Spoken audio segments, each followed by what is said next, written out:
Tov, Baruch Hashem, comme on avait parlé jusqu'à maintenant, on avait parlé de l'histoire de David Ameler, ouais, et on a dit que David Ameler c'est un tzaddik, il a vécu pendant 70 ans, il a pris les années de Adam Arishon, donc il a vécu 70 ans, et pendant 70 ans, il a eu des galères, mais il était tzaddik tout le long de sa vie.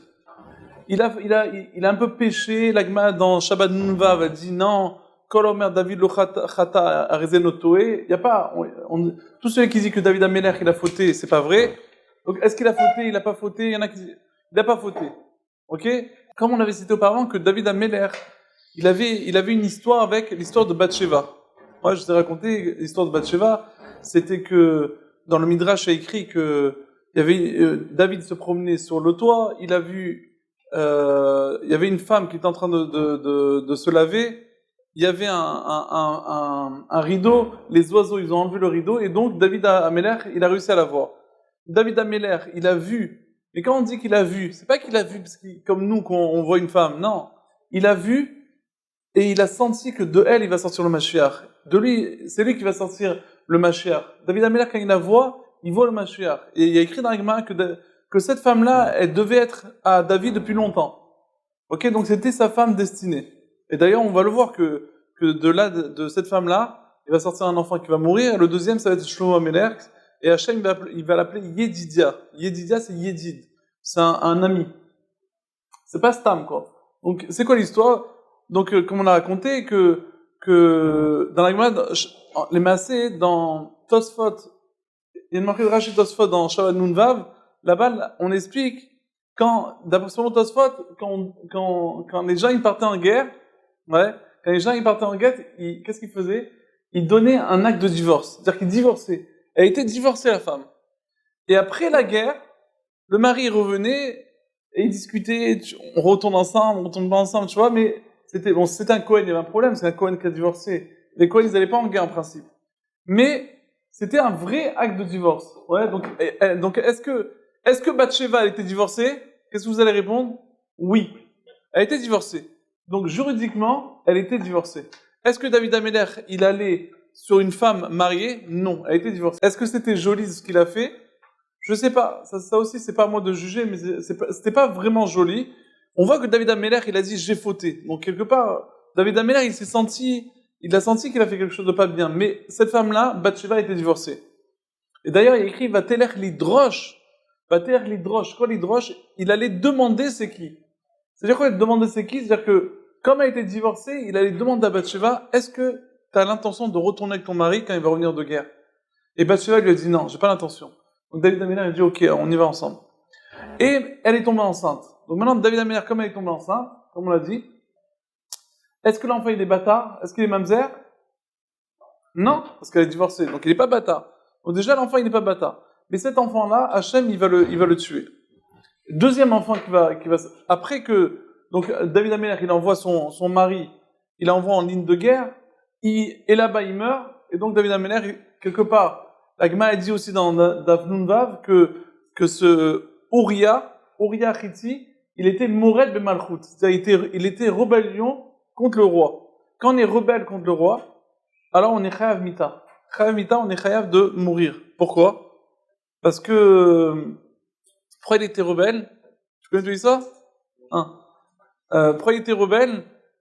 Parce que David Ameler il lui a dit 3 fois, va chez ta femme, tu reviens de guerre. Attends, c'est logiquement un homme quand il revient de sa femme, il revient de la guerre, il va chez sa femme.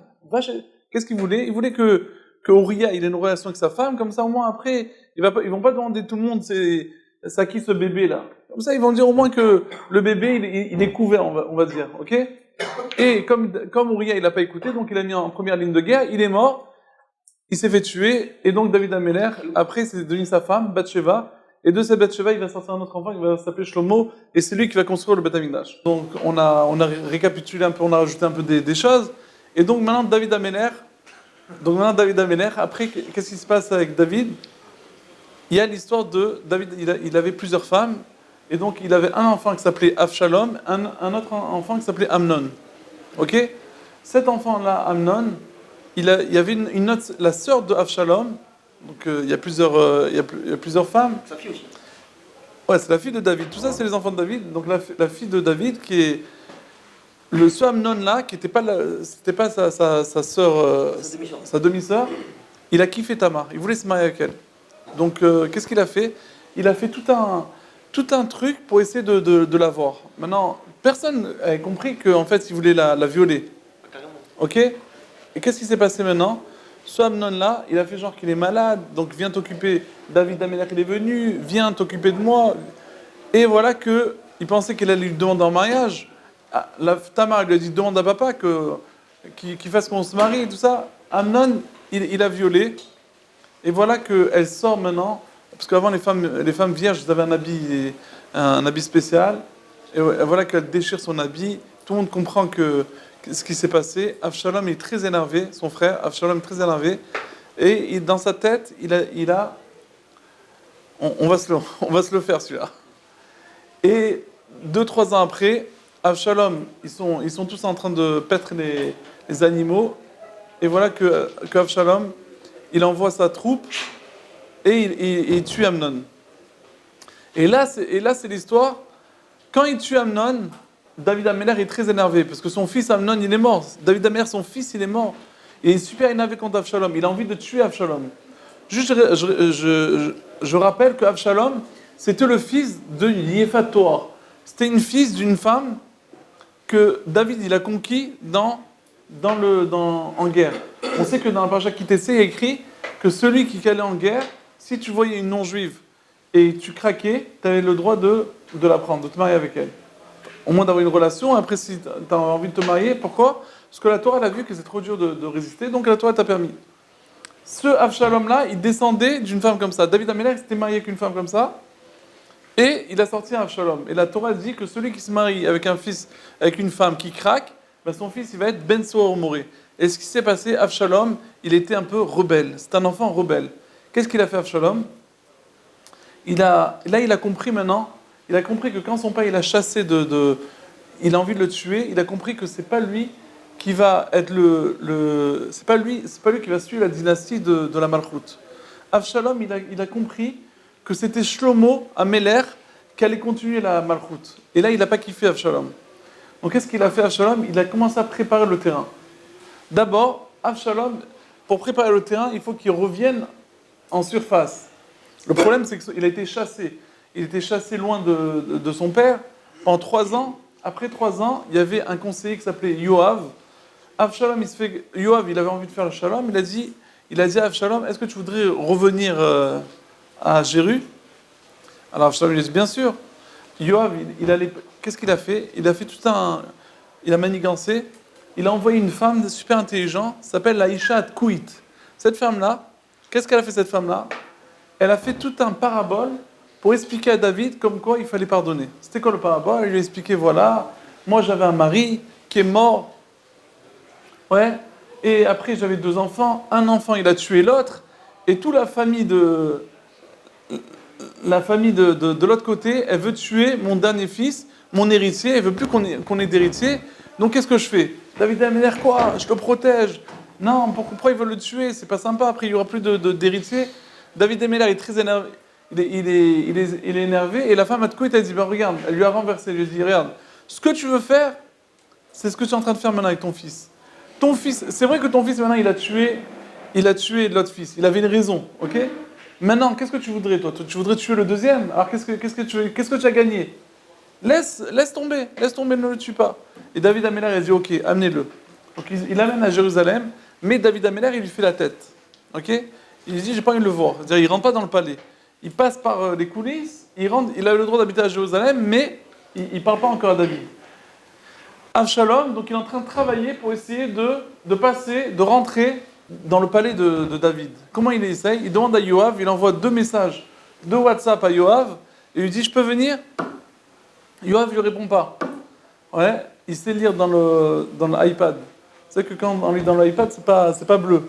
Tu connais cela? Pour lire, pour les WhatsApp, pour pas montrer que tu as lu.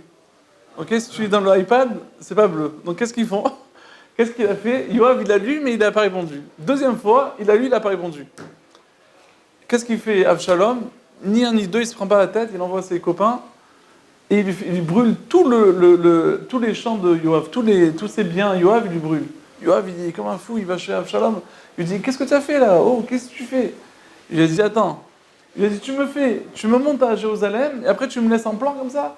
Moi, je voulais revenir chez mon père.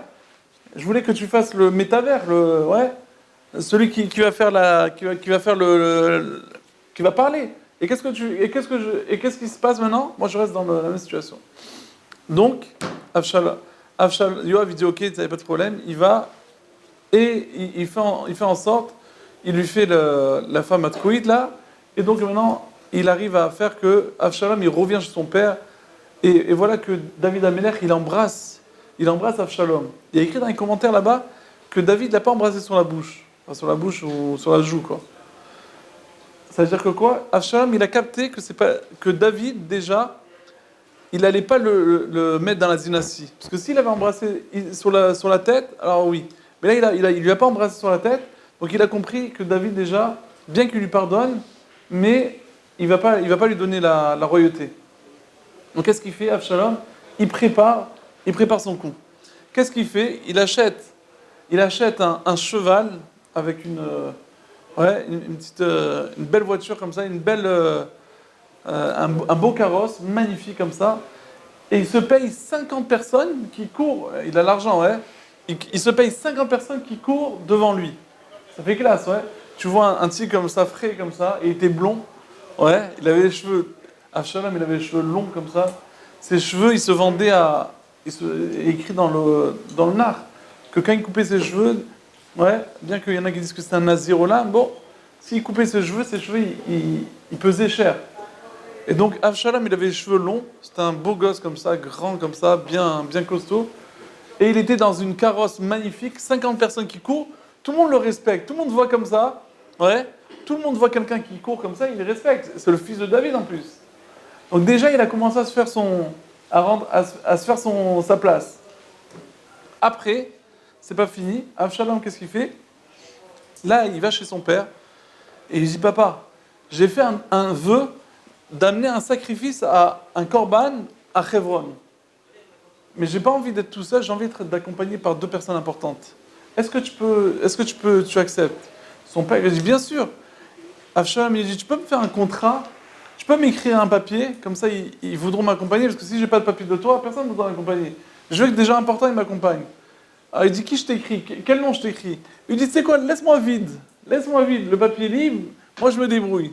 Qu'est-ce qu'il a fait? Il allait chez tous les rabbins, tous les Sanhédrin, il allait 2 par 2, et il dit, regardez, mon père, il m'a demandé, tu vois, mon père, il m'a demandé que je sois accompagné. Vous êtes d'accord? Il lui montrait le papier. Donc il le prenait et, bon, allez, avancez, allez à Hebron. Après, il a fait comme ça, et d'un coup, il s'est ramassé avec 200 personnes. Ok, 200 personnes. Il a réussi à ramasser tout le monde, et même le conseiller qui s'appelait Achitophel. Achitophel, c'était la personne c'était un rachat, ce Achitophel. C'était un conseiller de David, mais c'était un rachat. D'ailleurs, c'était le grand-père de Bathsheba, ou le grand-père ou la grand-père de Bathsheba. On va comprendre pourquoi après. Alors, ce Avshalom-là, il arrive à Hebron, déjà, il est bien structuré, et il a 200 personnes qui l'accompagnent. Et avant ça, j'ai oublié de dire, bon, c'est pas oublié, c'est-à-dire qu'en fait, qu'est-ce qu'il a fait? Qu'est-ce qu'il faisait ce Avshalom, le fils de David? Il était pas bête. Il se levait très tôt le matin, et David Améler, c'était un roi, mais c'était un juge. Tous les gens, ils venaient, qu'ils avaient un litige d'argent, problème avec sa femme et tout ça, ils venaient chez David Améler lui questionner. C'est un Dayan. Qu'est-ce qu'il faisait Avshalom? Il se levait tôt le matin, tous les gens qui venaient, il attrapait un par un. Ouais, par exemple, Rudy, il vient, il dit, oh, qu'est-ce qui se passe? Bah, tu sais, lui, il m'a volé l'argent et tout. Il dit, oh là là, Hachem dit, dommage que c'est pas moi le Dayan, parce que moi, comme je te vois déjà, tu es un tzaddik, et je suis sûr que moi, je t'aurais donné raison. Je suis sûr. Et l'autre côté, il disait la même chose, tu vois. Donc en fait, il se faisait bien avec tout le monde. Il était le beau gosse. En plus, c'était un beau gosse, le fils de David, tu vois, tout le monde le voit avec sa Lamborghini et tout. Il est classe, tout de suite. Avshalom, il n'est pas bête. Il se fait copain avec tout le monde. Il a dit, comment je vais devenir roi? Comment par exemple, on devient un président? On a des gens qui il s'approche de toi, il trouve que tu es intelligent, et tu te formes des groupes et des groupes et des groupes, et après, après les gens, ils parlent de toi, et une personne, elle parle à une autre, etc., et ça fait et ça fait en sorte, ça fait des vagues, et ça fait que tout le monde aimait Avshalom. Non seulement Avshalom, il avait tout le Sanhedrin, parce qu'il avait réussi avec la lettre de David, mais en plus, tous les gens, ils s'étaient fait copains, parce que chaque matin, ils se levaient, et ils disaient à chacun, mais si c'était moi le juge, j'aurais jugé pour toi, parce que c'est toi qui as raison. En plus, tu es gentil, et il est embrasé sur le front, genre, et tout le monde voyait David Améler, Avshalom, comme il était classe, il disait, oh, dommage que c'est pas Avshalom qui est juge. Si c'était Avshalom, bon, je reçois comme le jugement de David, mais si c'était son fils, j'aurais été un... Ouais, parce qu'il n'est pas sûr qu'il va gagner au tribunal. Mais comme Avshalom, il lui a donné espoir, donc il donnait espoir à tout le monde, et donc il s'est fait copain, donc il s'est fait un groupe. Et là maintenant, il décide, Avshalom, après qu'il revienne à Hebron, il décide de devenir le roi. Le roi, imaginez-vous Avshalom qui il détrône qui? Son père, son propre père. Rappelez-vous que après l'histoire de Bathsheba, Hachem il lui a dit, après l'histoire de Bathsheba, qu'est-ce qui s'est passé? Akash il a dit, premièrement, il va se passer deux choses. Il va se passer d'abord que ton fils là, que tu as eu, il va mourir. Deuxièmement, à part que ton fils il va mourir, qu'est-ce qui va se passer à part ça, en bataille?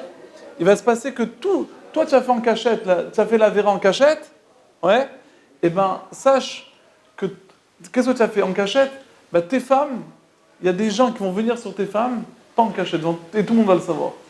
Et qu'est-ce qui se passe maintenant? Avshalom, il revient, il va en direction de Jérusalem, et David Amer, il entend que son propre fils, il veut le détrôner. Comme David, il n'a pas envie de tuer son propre fils, et il n'a pas envie que son fils, il vienne le tuer, parce qu'il est capable, qu'est-ce qu'il fait? David Améler, il dit, on se taille, on se bat, on sauve. Et il laisse ces 12 femmes, ces 12 pilakshot. Pilakshot, c'est pas vraiment des femmes. C'est pas des femmes mariées, c'était des femmes avec Touba. Il faut comprendre, c'est dire quoi? C'est un autre cours. Ça s'appelle les pilégesh. Pilégesh, c'est des femmes, mais elles ne sont pas vraiment mariées. Ok, donc ces femmes-là, il les a laissées dans le palais, on verra pourquoi. Et David Améler, il se sauve. Quand il part, ceux qui détenaient le Aaron à Kodesh, ouais, ils voulaient l'amener aussi. Non, David il a dit, si Hachem il veut que je revienne, il me fera revenir et j'aurai le mérite de voir le Aaron. Et sinon, tant pis, c'est Hachem qui décide. Il n'y a pas de problème. Jacob, il s'est sauvé. Moshe, il s'est sauvé. Ouais, il y en a beaucoup qui sont... Eliaou, il s'est sauvé. Il y en a beaucoup qui sont sauvés. Moi aussi, David va se sauver. Donc David, il se sauve. Il est triste, peiné, il pleure. Et il marche. Et il voit son palais de loin. Il voit Jérusalem de loin. Il pleure. Il dit, regardez ce qu'on me fait là maintenant. Imaginez-vous, on me détrône de mon roi. Ouais, toutes mes femmes, je les ai laissées. Tous mes biens, le Aaron, je l'ai laissé. Pour lui, le plus important, c'était le Aaron. Et il se trouvait très peiné. Et Avshalom, il rentre dans le palais. Ouais. Et Achitophel, il avait un conseiller qui s'appelait Achitophel. Ce conseiller Achitophel, il voulait que du mal de David. Il voulait depuis le début que tuer David. Une raison en plus, parce qu'il a tué son gendre qui est Uriah Achiti, à cause de l'histoire de Bathsheba. Et en plus, il dit, première chose, Achitophel, il n'a pas envie que David il revienne à sa place. Il a peur qu'Avshalom, ils vont faire la paix avec David. Qu'est-ce qu'il fait? Il fait en sorte, il dit, regarde, il conseille à Avshalom, il dit, regarde, de suite, pour devenir roi, il faut que tous les femmes là, qui sont dans le palais, il faut que tu aies une relation avec elles. Comme ça, tu montres que tu es le patron. Tu es le patron, donc carrément, tu as touché aux femmes du roi. Qu'est-ce qu'il fait? Il les amène sur le toit, devant tout le monde, je ne sais pas si c'est devant tout le monde, l'acte ou pas, mais en tous les cas, il y a écrit que Avshalom, il allait sur toutes les femmes, tous les pilakshot, les 12 de David. Imaginez-vous, devant tout le monde. Et comme ça, on a accompli ce que Hachem il avait dit à David. Toi, tu as fait en cachette, tu as fait genre en cachette, eh ben, il y aura quelqu'un qui va te le faire au soleil. C'est-à-dire qu'il va te le faire, tout le monde sera au courant. Donc là, c'est le cercle, il est fermé. Avshalom, il est dans la place de David. David, il ne sait pas quoi faire. Qu'est-ce qu'il fait, David? Il se trouve nez à nez devant un type, un monsieur qui s'appelle Rouchi Arki. Rouchéarki, c'était un copain à David, et il avait les habitudes déchirées, il dit, regarde, je suis triste de ce qui se passe et tout le monde pleurait, David Améler était détrôné et tout. Rouchéarki, il dit, je viens avec toi David. David dit, non, je préfère que tu retournes à Jérusalem, et tu vas être notre espion maintenant. Toi, tu vas être l'espion. Tu vas te la jouer, genre, tu vas dire Yehi Améler que vive le roi, tu vas jouer le jeu, tu vois. Et après, ouais, le roi, hein, tu vas jouer le jeu, et tu vas faire en sorte que tu es un conseiller de Avshalom, et comme ça, tu vas nous dire tous les infos. Et voilà, donc maintenant, il y avait deux conseillers. Il y avait Achitophel, et de l'autre côté, il y avait Rouchéarki. Quand Rouchi il arrive, au début, Avshalom, il dit, il doute, il dit, dis-moi, toi, tu es le copain le plus proche de David. Tu te la joues, genre, tu dis Yehi Améler, genre, vive le roi, mais pour qui tu te prends? Tu fais genre, en fait, c'est un espion. Non, il dit non. Il dit, jusqu'à maintenant, je respecte tous les rois maintenant. Maintenant que c'est toi le roi, je suis à toi. Avant, c'est David, non, c'est toi, c'est. Avshalom, il a cru, et voilà qu'il y avait les conseillers maintenant. Achitophel, direct, il veut passer à l'acte, il veut que David Améler il meure. Donc de suite, il dit, Achitophel, il conseille à Avshalom, il dit, regarde, je vais prendre 12 000 personnes, et je vais aller attaquer, on va aller prendre Achitophel, David, dans sa cachette, on va le tuer. C'est facile, David, il ne s'est pas sauvé avec 10 000 personnes, il s'est sauvé maximum avec 600 personnes, on va le tuer. Et Rouchéarki, lui, de l'autre côté, comme il n'a pas envie de David, qu'ils vont tuer David, il dit, regarde, David, il n'est pas bête. David, c'est un Israélien, ouais. Il sait que il va pas rester à la même place, ok? Un Israélien, il va jamais rester à sa même place, ok? Il va changer chaque fois de chambre. On peut pas l'avoir comme les autres. Un Israélien, il est chacham, ouais. Les gens du Mossad, Bibi Netanyahou, ouais, dans quelle voiture? Tu pourras jamais deviner quelle voiture. Les autres, les Américains, tu peux comprendre quelle voiture ils sont, ok? Bibi, les Israéliens, ils arrivent à faire des trucs que personne n'arrive à faire. Allez-nous, ok? Il n'y a pas comme nous. Donc qu'est-ce qu'il fait il dit Roucharki, il dit, regarde, si tu écoutes ce qu'il a dit à Achitophel d'aller le tuer maintenant, David Améler, il va se cacher et il va vous tuer, vous n'allez pas réussir. Pour réussir, attendez, restez calme, rassemblez tout le monde, plus de peuple, allez, parce que David c'est un fort, quoi. C'est pas, ok, il est un peu fatigué du voyage, mais il est fort, donc il va vous éclater. Venez, on va se rassembler, on va être beaucoup, et grâce à ça on va gagner. Et voilà que Avshalom, il a raison, Roucharki. Donc grâce à ça, ils ne sont pas allés attaquer déjà David. Ok? Entre-temps, David, il reçoit les messages, ouais. Il reçoit les messages, qu'est-ce qui se passe et tout. Il se prépare, il décide de faire une guerre. Ok? Il commence à faire la guerre, ça commence à attaquer tout ça. Et ils disent, David dit à Avner et à Yoav et tout ça, il leur dit, regarde, moi j'ai pas envie de le tuer, mon fils. C'est mon fils, faut pas le tuer. Bon, ils ont dit, ok, on va commencer à essayer de le détrôner, de reprendre la place.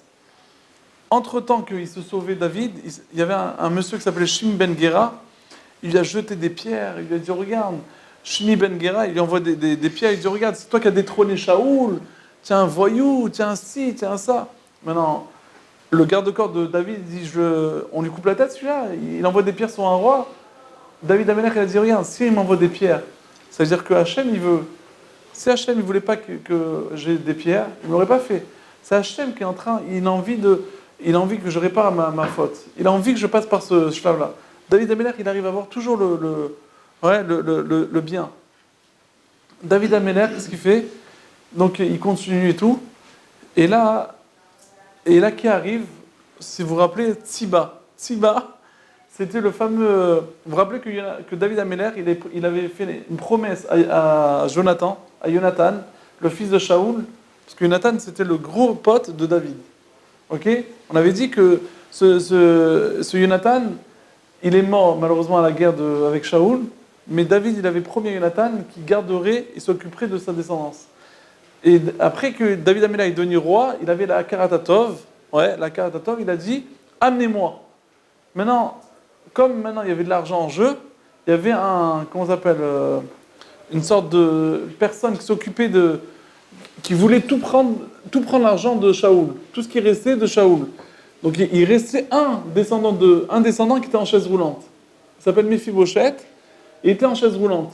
Et celui qui s'occupait de cette personne-là, qui était en chaise roulante, comme il était en chaise roulante, il voulait profiter de la situation et lui dire, voilà, regarde, je vais maintenant, on va faire en sorte que c'est moi qui va hériter. Lui, alors David Amelech, il avait demandé est-ce qu'il reste quelqu'un, il dit oui, il reste quelqu'un, mais il est en chaise roulante, genre laisse tomber quoi.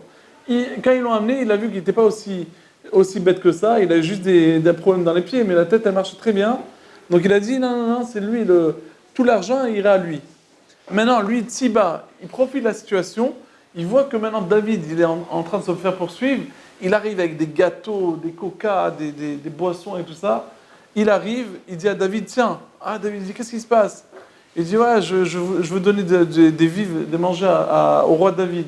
Et où il est Méphibosheth? Ah, lui, je crois qu'il voulait venir avec moi, il ne voulait pas venir avec moi. Il a voulu rester à Yerushalayim, il a dit peut-être qu'il va réussir à redevenir roi. Ramener la royauté de Shaoul. Genre, il a parlé du mal sur lui. David a dit, quoi? Si c'est comme ça, tout l'argent, tous les biens de Shaoul, je les donne à toi. Et l'autre, il a réussi son coup. En fait, Méphibosheth, le pauvre, il est en chaise roulante.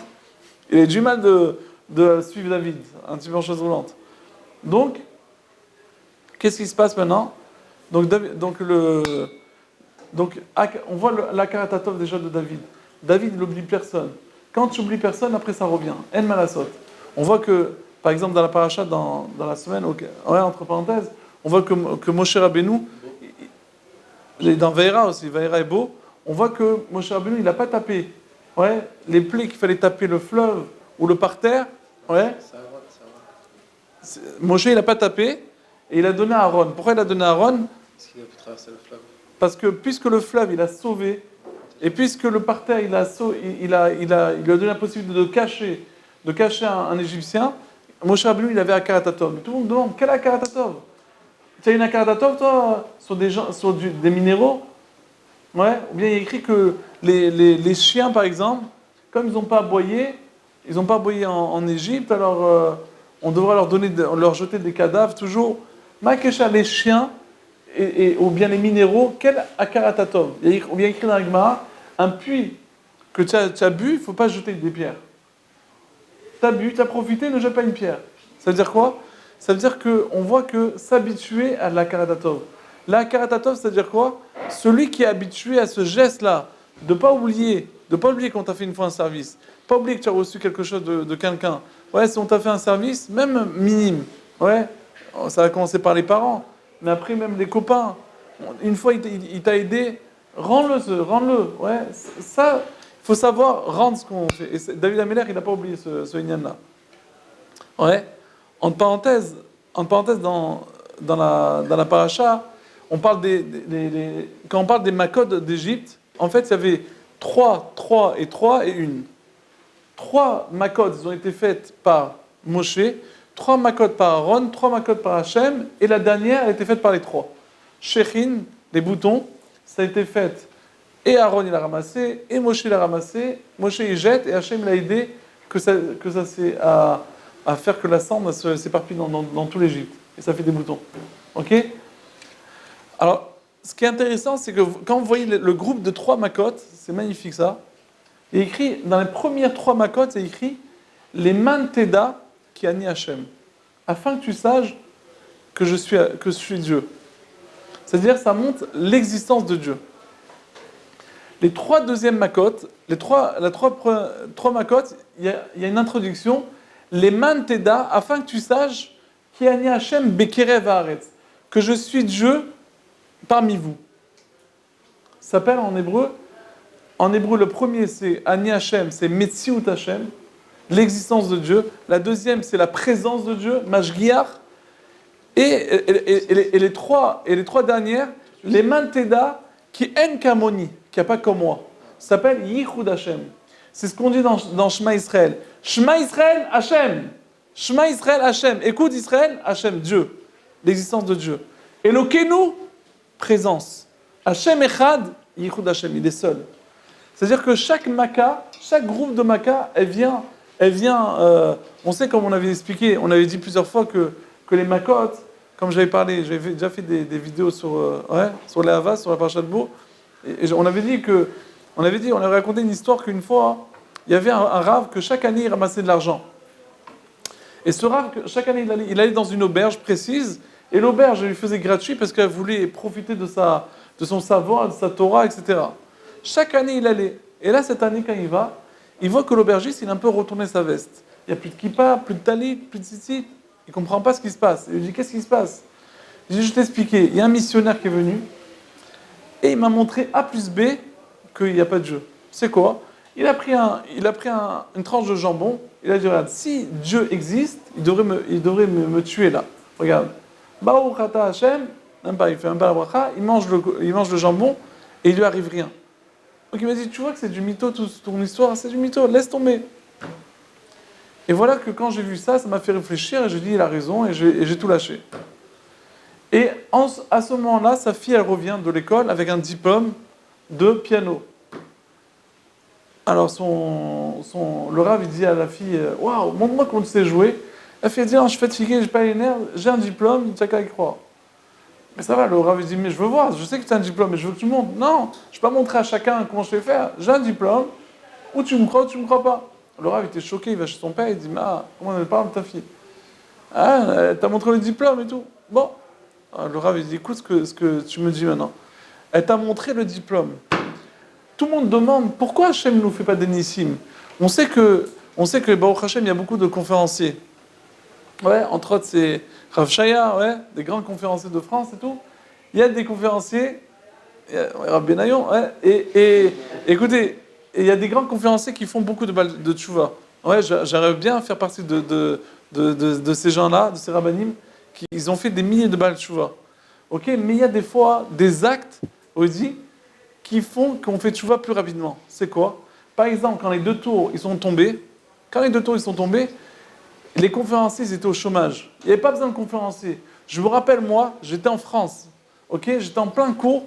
Je ne savais même pas c'était quoi les tours. Ok, j'entends ça. Je me suis sauvé dans le métro. Je me suis barricadé dans la maison. Je dis à ma femme, allez, on se barre en Israël. Et ma chère, il arrive, on retourne en Israël. J'étais parti pour 2 ans et demi. Je dis, qu'est-ce qu'on a fait d'être venu ici? On est parti d'Israël, maintenant c'est le Mashiach qui est là. Vraiment. Et tout le monde pensait on avait ce sentiment-là que l'Amérique s'est fait attaquer, le Mashiach il est là. Tout le monde a cette sensation-là. Que le Mashiach est là, c'est pas possible. 2 tours comme ça, en plus filmés et tout. Non seulement ils ont réussi leur coup, mais ils ont fait un film de ça. Attends.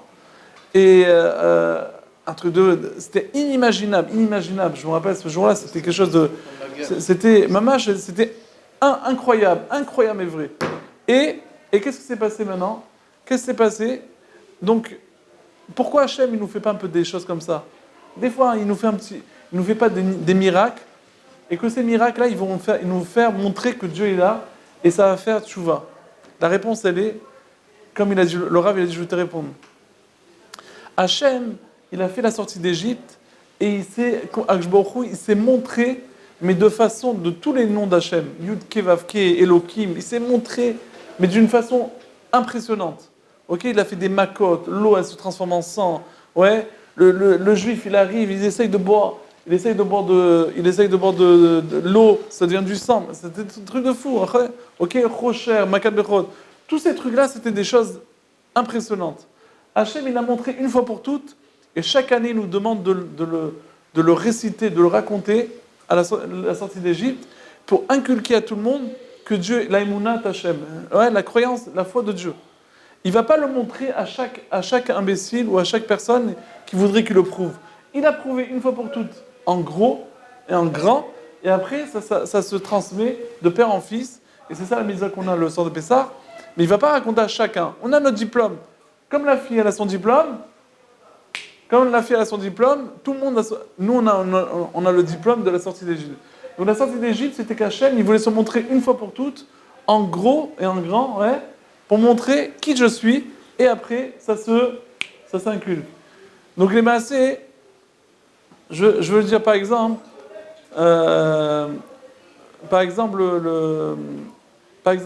la première maca, c'était quoi? Dam. Donc on a dit que les 3 premiers groupes, Dam, Sfardé, Akinim, c'est pour montrer l'existence de Dieu. Dieu existe. Parce que Paro, il se prenait pour un Dieu. Le fleuve, c'était leur Dieu. Donc Hachem, il dirait, ton fleuve, toi le Dieu, tu vas m'écouter maintenant, tu vas te transformer. C'est plus de l'eau, c'est du sang. Ok? Il y a écrit que même comment ça s'appelle, la salive, la salive, qu'est-ce qu'elle faisait la salive? La salive va se transformer en sang. Ok? Il y a écrit dans le Midrash que plus les Égyptiens ils étaient méchants, plus il fallait. Allez, vous savez que la Makkah de Dam, c'est une Makkah que les Juifs sont devenus très riches de ça. Pourquoi? Parce que ça se payait. Les Égyptiens, ils arrivaient chez les Juifs, ils disaient: Oh, vous buvez de l'eau, vous? Passe-moi l'eau. Dès qu'il passait l'eau, ça se transformait en sang. Alors ils disent: Bon, alors viens, on va boire ensemble. La paille, on prend une paille. Lui, il buvait de l'eau et l'autre, il buvait du sang. Il devenait fou. Alors qu'est-ce qu'il fallait faire? Donner l'argent. Mais l'argent, c'était pas que l'argent. Ok? C'est le fameux coca qu'on achète en haut des pistes à 19 euros. Ouais. Alors, il dit, lui par exemple, cet Égyptien, il mettait 10 euros pour la bouteille d'eau. Ok? Il voyait, ah, c'est de l'eau, c'est bon. L'autre Égyptien, il mettait 10 euros, il voyait que c'était toujours du sang. Tout dépend de sa méchanceté. Lui, il devait peut-être mettre 30 euros et l'autre 10 euros. Donc, il n'y avait pas de. Et c'est pour ça d'ailleurs qu'il y a écrit dans la suite que Alexandre le Grand, il est venu, il a convoqué les Juifs, il leur a demandé: Dis-moi, vous allez payer. Quoi vous avez payé? Ben, quand vous êtes sortis d'Égypte, vous avez piqué tous nos montres, tous nos bijoux. Payez maintenant. Payez. Ouais, Ilan, il faut payer. Alors, il y a un petit jeune comme ça qui s'est levé, il a dit: Attends. Si on parle de remboursement, vous aussi, vous allez payer. Combien ça coûte un ouvrier par heure? Ça coûte 100 shekels. 100 shekels fois 210 ans, fois 600 000 personnes. Et du coup, Alexandre le Grand, il a fermé sa bouche. Mais on voit qu'Alexandre le Grand, il n'a pas parlé de l'histoire de l'argent qu'ils ont fait avec le sang. Parce que ça, c'était du business. Business in business. Ils ont vu les Égyptiens qui n'avaient rien à faire. C'est où tu payais. Tant que tu ne payais pas la somme, l'eau ne se transformait pas. Donc il n'y a rien à faire. Parce que sinon, Rudy, entre nous, qu'est-ce qu'on fait? Si tu es un Égyptien, tu bois l'eau, tu mets les 30 euros, tu bois l'eau, dès que tu as fini de boire, tu le fracasses, le type. C'est bon. D'accord? Donc, on n'est pas bête.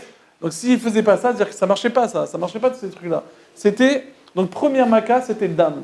Deuxième, Sfardéa. Non seulement le Dieu, il va se transformer, mais leur Dieu, il va sortir des choses, il va écouter, il va se soumettre à quelqu'un d'autre, il va sortir des crapauds. Il y a écrit dans le Midrash qu'il a sorti un gros crapaud, et qui frappait, plus il frappait, ça pilulait. Ça sortait. Mais arrête-toi! Non, il frappe. Ça me rappelle de la fameuse blague qui disait que. J'avais un copain une fois à Pononis, il disait comme ça, il y a écrit dans la Gemara dans Sota Dovbet, il y a écrit dans la Gemara que caché Zivugam Kikirat Samsouf. C'est dur de trouver son zivou comme l'ouverture de la mer. Ils ont dit: pourquoi ma Keshak l'ouverture de la mer? Ils ont dit parce que les Égyptiens, quand la mer s'est ouverte, les Égyptiens, ils ont commencé à rentrer. Ok? Le premier, il rentre et il se fait secouer, il se fait éclater. Le type derrière, il est bête, il fait pas marche arrière. Tu vois que ton copain, il s'est planté, et toi, tu continues. La même chose le mariage. Tu vois que ton copain, avant, il était frais comme ça, ambiance et tout, ouais, il dansait et tout. Depuis qu'il s'est marié, tu vois, le type, il danse plus, il est à un mariage comme ça. Qu'est-ce qui se passe? Que tu t'es marié, tu es comme ça? Tu vois que ton copain, il galère, reste célibataire. Non, ça, c'est la blague. Mais en tous les cas, non, je rigole. Mais ce que je veux dire, c'est que les Maasé, Za et Yesod. Les Yesod, il est que, il tapait, plus il tapait, il voyait que les crapauds, ils sortaient. Ah, ben arrête-toi! Non, il frappe. Et il y en a eu de partout. Ouais, dans les fours, de partout. Après, Kinim. C'est quoi Kinim? C'est les poux. Les poux, il y a écrit que tout ça, ils arrivaient à refaire les Égyptiens. Ils n'arrivaient pas à enlever, mais à refaire, ils arrivaient. Les poux, ils n'ont pas réussi. Ils ont dit Etzba Elohim. Donc tout le monde a vu Elohim, il y a Dieu. Donc, ça, Baruch Hashem, les trois makotes, c'était pour inculquer à tout le monde, il y a Dieu. Deuxième groupe, c'est pas que Dieu, ok, il y a Dieu, mais Dieu, il peut s'asseoir dans son bureau, ouais, Herzliya, avec une cigarette dans le ciel, ouais, avec un cigare, et fumer. Mais il n'est pas présent. Il y a des gens qui gèrent. Non. Maintenant, ces trois-là, ils vont te montrer non seulement que Hachem, il est existant, excuse-moi, mais aussi il est présent. Comment? Arov, Dever, Shechin. Arov, c'est les animaux. Il y a écrit que quand il a envoyé les animaux, non seulement il a envoyé les animaux, mais il a envoyé la terre avec. C'est-à-dire quoi? Il a fait un safari en Égypte. Imagine, tu mets à Ramoth, tu mets un lion ou un ours. Il va pas réagir, le type. Il n'est pas dans son truc, tu vois? Ouais. D'accord ou pas? Tu n'es pas dans ton assiette. Je te mets un lion, c'est déjà autre chose, tu vois. Donc je te mets, comment ça s'appelle? Je mets un lion dans un safari, c'est autre chose. Il attaque, il est plus féroce. Hachem, il a fait en sorte, arrête Hachem, il a écrit dans le Passouk, il a amené le safari en Égypte, et il a fait en sorte qu'il y avait une bête qui s'appelle la Silonite, qui faisait marteau-piqueur, parce qu'ils sont barricadés avec des. Écrit dans le Midrash, hein, ils sont barricadés avec des tables, avec des chaises et tout ça, avec des bancs et tout ça. Qu'est-ce qu'elle faisait? Elle trouait le plafond, elle ouvrait la porte par l'intérieur, et tout le monde rentrait, et c'était le carnage. Et les juifs, rien. Des vers, la même chose. Tous les animaux, ils meurent, les juifs, rien. On a dit Arov, des vers, Shechin. Shechin, c'est les boutons que les Égyptiens, et d'ailleurs, il est écrit que Shechin, et les poux et les boutons, ils ne sont pas partis. Ils sont restés, les Égyptiens, cette Maca, elle est restée à tout jamais. Je finis avec ça. Après, donc ça, c'est montrer qu'Hachem, il est là, il est présent. C'est quoi? Il est présent parce que tu vois qu'il différencie entre lui et lui. Ok? Après, les trois dernières, c'est non seulement je suis présent, mais je fais des choses qui montrent que le Yichud Hachem, il montre qu'il n'y a pas comme moi. Il n'y a pas comme moi. Il y a pas comme. Personne ne peut être comme moi. Je fais des choses, personne n'est comme moi. Rocher, vous savez c'est quoi Rocher? Rocher, l'obscurité. Ouais, l'obscurité. La grêle, ouais, si on parle de la grêle, par exemple, Barad, la grêle, c'est des boules de glace qui s'ouvraient, c'était du feu, et dans ce feu, il sortait de la glace. Un truc de. Et ça détruisait tout. Et non seulement ça détruit, mais ça laissait tout le blé et les potres, ça l'a pas touché. Et les venus, les sauterelles, ils ont tout ravagé. Tu vois, chaque chose a été faite. Et qu'est-ce qu'elle fait les sauterelles? C'est parachat Bo. Bo, c'est bête, Aleph, c'est 3, ouais. Ça fait Vechissa. Ça fait deux choses. Non seulement c'est venu, mais en plus ça a couvert le ciel. Pourquoi ça a couvert le ciel? Ça a montré, regardez, vous suivez toujours le soleil, les astres, vous regardez toujours avec vos trucs, ouais. Vous regardez le soleil, les étoiles et la lune. Regardez, il y a plus ça. Il n'y a que moi, Dieu. Je veux vous montrer que je peux tout arrêter. Les lois de la nature, ils s'arrêtent là. Ça y est, c'est fini. Ça c'est la paracha de. C'est la paracha de la semaine d'ailleurs. Ça montre que on est les. Akadosh Baruch Hu, il est the patron. Et ça qui va montrer dans toute la sortie d'Égypte, tous les parachutes qu'on fait là maintenant, on est en train de montrer à Akadosh Baruch Hu, on est en train de faire notre diplôme, que ça c'est la Emunat Hashem. On travaille sur la Emuna, sur la croyance. Voilà. Sachez, Rabotai, c'est ça ce que les parachutes ils veulent nous inculquer. Comment arriver à avoir la Emuna, comment s'appelle la Emuna là? La foi en Dieu. Et je finis que quand Hachem il dit à Moshe, va chez Paro, Moshe il dit oui, mais si tu veux que j'aille chez Paro, mais je vais aller chez je vais aller chez les Bnei Israël. Alors tout le monde demande, mais t'as pas demandé d'aller chez les Bnei Israël? Il dit, qu'est-ce que je veux leur dire aux Bnei Israël? Mais je t'ai pas demandé d'aller aux Bnei Israël, je t'ai dit d'aller chez Paro. Alors on explique qu'en fait, ça c'est tout commercial, il peut comprendre que quand tu veux vendre quelque chose, il faut que toi-même tu sois convaincu. Si toi-même tu n'es pas convaincu de ton produit, tu ne peux pas le vendre. Ok? Je connais des gens, ils vendent des costumes. Ouais, ils me disent, ouais, le costume de folie, le tissu. Ah, je regarde, il se moque de moi, lui. C'est un vrai fatigué. Le costume, c'est un bon tissu, mais il comprend rien à sa vie. Et tu vois que le type, il est convaincu. Et il s'est convaincu dans son mytho, en fait. Il s'est convaincu. C'est-à-dire que. Mais c'est comme ça. Comment tu peux vendre un produit, Naron, quand tu fais de la vente, par exemple, de produits? Tu es obligé d'être convaincu. Si tu en fait, tu n'as rien à faire de ce produit, tu ne peux pas vendre. Pour vendre, il faut vraiment que tu fasses un bourrage de crâne dans ta tête à toi-même que c'est un bon produit, et après tu peux le faire. Quand on sent que tu es convaincu, tu peux réussir à convaincre. C'est ça que Moshe dit. Il dit, si les Bnei Israël ne sont pas convaincus, jamais Paro il pourra être convaincu. D'ailleurs, on voit que Paro, après la 5e Maca, Hachem, il a enlevé le libre arbitre. Ça, c'est un chidouche du jamais vu. Qu'après, tous les commentaires disent qu'à un moment, quand Hachem il t'envoie des messages, il te donne le libre arbitre, à un moment, Hachem il t'enlève la possibilité du libre arbitre. Et ça, c'est que Paro, c'est un des rares qui est arrivé à un stade il est arrivé après le libre arbitre, c'est-à-dire qu'il n'a plus le libre arbitre. C'est Hachem qui le dirigeait. Hachem, c'est la poupée de Dieu. Alors, la poupée, Hachem, il faisait ce qu'il avait envie de Paro. C'était en fait, il utilisait Paro pour montrer qui il était.